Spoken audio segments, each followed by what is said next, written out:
Eastern Invasion is a fairly easy campaign which pits the player as the loyalist faction against the undead. And cliche as that is, the story actually isn't the worst part about it. As you play through the campaign, it quickly becomes evident that beyond the first few scenarios, not much time was put into it, as the dialogue, map design, and overall gameplay become terrible to the point that it's barely playable. The premise of the campaign isn't bad though, and there are some things done well, so I'm going to go scenario by scenario, showcasing where the campaign can be improved. The first scenario doesn't have much wrong with it. The map could use variety in its palette and overlays, although the combat is engaging enough and the event where Ravenel appears, along with the tunnel at the end, are interesting and made me curious to see where the campaign would go. One thing that is an issue in the first scenario though, and continues to be an issue throughout, is the unit list. Spearmen are practically useless against the undead, and the cavalrymen become redundant halfway through with the introduction of horsemen. To better complement the mages and heavy infantry, the campaign could use a mixed faction of orcs and loyalists. It would create a unique dynamic as two factions which are almost always enemies team up for a period of time to push back the undead hordes. Without changing the orcs being enemies though, the unit list could benefit by replacing spearmen and cavalrymen with bowmen in order to fill the niche of fighting the units such as ghouls and drakes. The second scenario, much like the first scenario, is of pretty decent quality and doesn't leave much lacking. The terrain is varied enough and the setting and events make sense. The second scenario also has an Ankh which permanently boosts a unit along with a troll treasury, keeping the player from getting bored while they run from the undead. I think this scenario would benefit though by moving the troll treasury next to the trolls, as its current placement doesn't really make much sense, or making it into a dwarven treasury, allowing the option to betray the dwarves' trust. The scenario also feels rather linear, and could use either another path for the player in undead, or more cave paths that end in dead ends, or go to the edge of the map, in order to make the caves feel more open. After the second scenario, the quality of the campaign starts to fall off hard. The third scenario opens on the most uninspiring and boring fields. Didn't Dakin just say we would be exiting the tunnel into the Eastmark Hills? Why are most of the hills placed around the edge of the map where there's no interaction? Instead, the hills could be used to break up the large plains that all the fighting happens on, or to place the player in a valley with one or both sides of the undead strongholded on high ground. Rather than engaging the player, the terrain here feels more like a backdrop or a prop. The dialogue is also terrible with lines like, "No, you have defeated me and can re-enter Westnoth," or "You have defeated my brother, but I will follow you and kill you." Overall, the scenario feels very incomplete, like a testing version that got forgotten about. The fourth scenario once again has the repeating issue of great looking terrain around the edges, and terrible terrain in the middle where the combat actually takes place. Not only is the terrain lacking in variation though, but the actual terrain itself is designed poorly. The forest is full of odd holes and embellishments that don't fit in. Paths in a forest should feel intentional, like residents nearby cut them out or nature shaped them that way, not scattered at random like a block of Swiss cheese. Also, the assassin in this scenario is horrible design. With the way he pops out and only attacks either the elven leader or your own, and the fact that the elven leader refuses to go to a village and heal, you can only win by save reloading or by having played the scenario before. I didn't feel like resetting the scenario, so I save reloaded. However, it's frustrating that a surprise event would force me to do either, simply because I didn't have enough units nearby to kill the assassin in 2 turns. I had expected the assassin to be sneaking through the forest, and was sending my units out in a fan-like formation to try and find him, but rather than hiding using the forest, the assassin just spawns a few turns later right next to the elves, making it impossible to prepare for. The dialogue also doesn't get any better in this scenario, and it starts to feel like we're interrupting a screenplay between the elves and the orcs. The fifth scenario opens on the only map that actually makes sense to be plains in this entire campaign, and the horsemen are a nice addition to your unit list. However, as I said earlier, they make your cavalrymen pointless aside from the 1 or 2 which manage to grab the Ankhs scattered about the maps. The premise of this scenario is also engaging as you go from village to village looking for the bandit leader, but the logic behind this is quite muddy, and the undead are too weak, so if you don't miss 20 attacks in a row like I did, you end up spending most of the scenario just going from village to village with nothing happening. It would be nice if instead the bandits and undead were working together to capture the villagers as slaves, or if the undead were raising the villages as they went, finding the bandit leader into a race against time.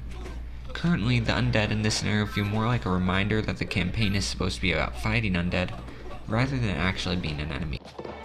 In the 6th scenario, you're faced with your second pointless option that will only affect a single scenario, and have no impact or significance on the story or your character's values. As if to mock the combination of orcs and undead in campaigns like The Rise of Westnoth, you come upon orcs and undead fighting, and they decide to team up to kill you because reasons. Oh yeah, and this map is completely empty, to the point where the desert on the right side looks like an ironic representation of the map. If the campaign had the player use a mix of loyalists and orcs, this is where I would put the pivotal scenario, as there's been a common theme of your player encountering another race and aiding it with its current troubles only to run so the undead don't catch up. The orcs are obviously plagued by this undead host, and could fight both the player and undead until the player defeats the undead, causing the orcs to decide to ally with you temporarily against the undead. It would also give a better reason as to why the player is heading north with an entire battalion. Alternatively, the orcs could remain as enemies and simply not work with the undead, with a twist instead where you can't let the orcs be defeated by the undead, otherwise the necromancer will capture them as slaves to use against Westnoth later. As for improving the map, the forest could be expanded to actually be part of the map, and instead of desert, a valley full of orc villages could populate the right side of the map. The 7th scenario isn't a bad scenario. It doesn't have anything special enough to make it memorable, but it keeps the player interested enough. I found the event where the enemy summoned the sea monsters quite surprising, being that he's an undead enemy. However, it felt somewhat gimmicky since he only did it once, and they ended up dying in just a few turns. I think it might have worked better had he continued to summon weaker sea monsters later on, or if instead of sea monsters, he hid skeletons throughout the water so that as you passed, they jumped out to attack. The map isn't spectacular, but it is better than many of the other maps in this campaign. However, the bottom section of the map still feels fairly randomized without much attention to detail. Its main issue is it lacks a theme and tries to do multiple different biomes like forest, swamp, beach, hills, all right on top of one another, and instead it should just focus on 1 or 2 biomes that wrap along the entire coast. The 8th scenario is a bonus stage to break up the constant fighting, and the premise behind it is great. Chasing down the ogres was funny and a good step away from the constant fighting. I do have one huge issue with it though. Why? Why are we enslaving these ogres? The player has been given no information about how we came upon these ogres, or why we're capturing them, and it even seems like our characters are having fun doing something that is very clearly evil. As if to undo the interest the prior 2 scenarios had built up, the 9th scenario opens on another map that's plains for more than 80% of the combat zone, with decoration along the edges. The plot also feels lacking in this scenario as it builds up tension from all the races fighting each other, but then it just ends with nothing from this scenario relating to any further scenarios. It feels very much like it exists simply to have the player fight more enemies, and even that it doesn't do well, as the player can wait a few turns before attacking and the orcs will finish off the elves and nearly defeat the dwarves. There should be some kind of reward for defeating the enemy leaders, or some kind of punishment for waiting around too long.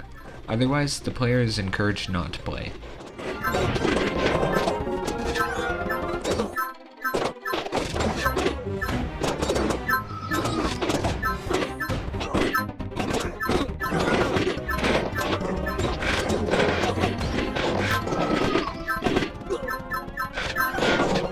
Scenario 10 is a horribly designed icy path through a mountain pass.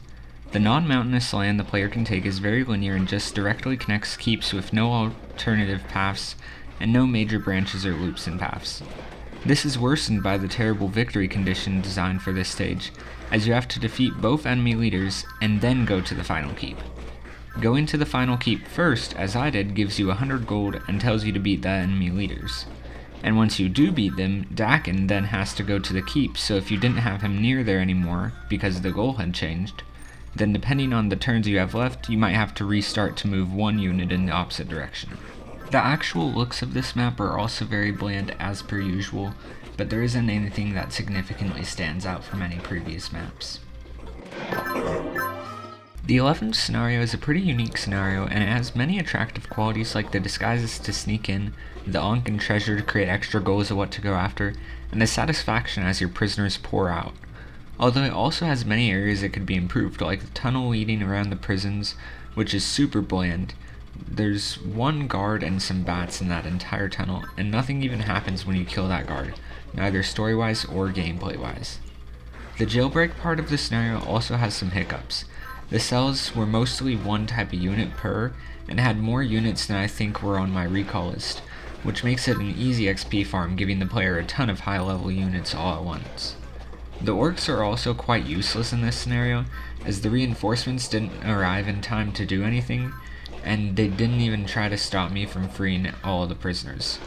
They could instead be programmed to try and block the cell doors, or to all lose guardian status once the disguise is gone. Scenario 12 is by far the worst scenario in this entire campaign, and is an atrocity which made me heavily consider quitting this campaign despite how far I was, because it was that badly made. At the end of this scenario, it does a recall wipe that kills any of your units not on the other side of the bridge, including those not on the field. But I went back and checked to see if I was just being dumb, but it says nowhere that it deletes all your recalls. So obviously, since I know units on the field are likely to die, I recalled none of my main units, that way I wouldn't lose troops for nothing. As you can probably guess, it deleted all my units I had been training throughout the campaign. I went forwards with the next scenario and just started training new units, but recall wipes this late into a long campaign, and done like that, are exactly what makes people quit a campaign, and have a strong dislike for it. If nothing else, please take out this scenario, or its recall list wipe, or even just say, hey, recalls are included in the call list. Any change to fix this scenario alone would take this campaign from a 2 out of 10 to a 5 out of 10.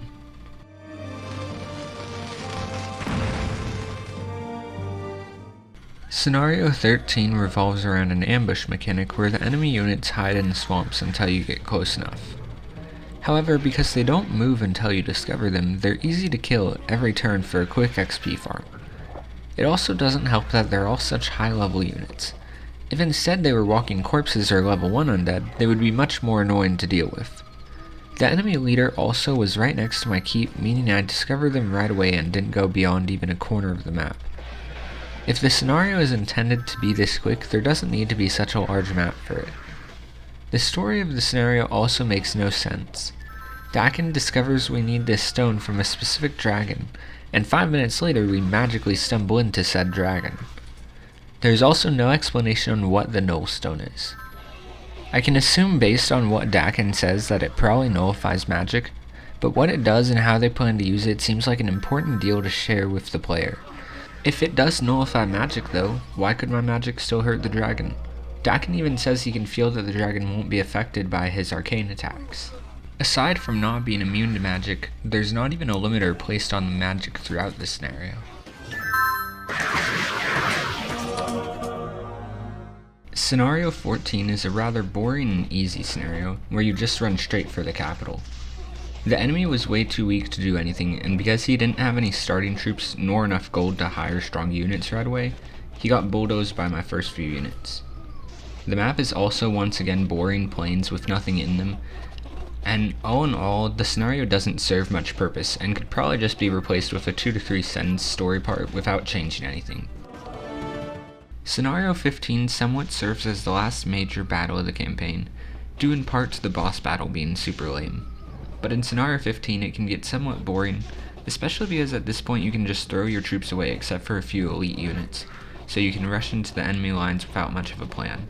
The enemies have plenty of gold and recruit decent units, however the liches will come out to fistfight the player, making it really easy to wipe them out, and the player has way too much starting gold for this scenario.